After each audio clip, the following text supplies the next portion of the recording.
So you can see the yellow primer and you can see the aluminum underneath it. And this was the observation room that used to be like a cocktail lounge where you could go with the swells and look out at all of these wonderful windows and survey your kingdom and be fancy and mid-century. And I think that the lines of it are so graceful, and the arches and the way that it frames the space, and the fact that there is no artificial lighting in this scene whatsoever, but it just has a beautiful sense of light. And I thought that that was really sensitive design. And this painting was, I used two different photographs as a way of sort of taking notes, and I composited them, and you can see the edges of where some things line up and some don't. And the title of this is Walking Arch, because the feet are not in the same place. One of them's behind the other one.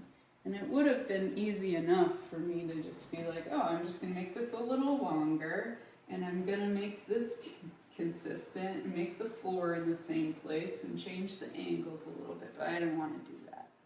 I think it's more interesting compositionally to have it fractured and have this transition of light, and to have it be a memory space that when you remember things, sometimes particular details are very, very clear to you, but they don't necessarily match up quite right. And it's all kind of a composite in your brain. And so this is more of a psychological space in that way. And also, I don't see in one point perspective very well, like academic perspective where everything converges the same way is something that works for people with a full field of vision, but because I don't have all of my peripheral vision, I have to keep moving my head, so I perceive the world in a more photo-stitched sort of way. The way, like, if you're moving your phone to make a panoramic view, it sort of warps things a bit.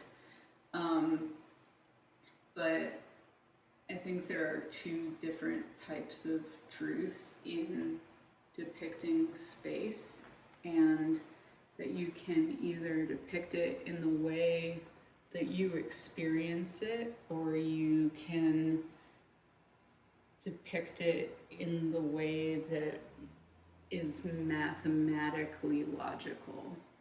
And the mathematically logical way where all of the horizontal lines that are moving away from you converge on a point, and all of your verticals are perfectly vertical. Like, that's not how I see things, and so to me that would be a lie.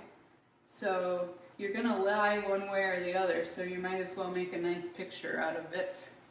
And if you want a picture, if you want it to look photorealistic, take a photo. Because you can say things with paint that you can't say with a photograph.